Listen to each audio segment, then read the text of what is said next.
Liberalisation అంటే సరళీకరణ.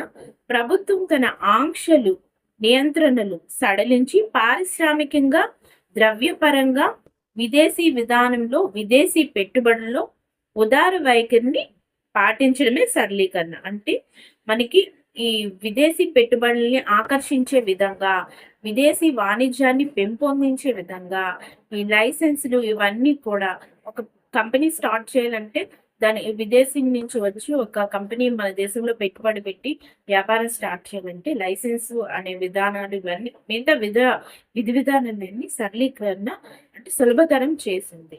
Very important.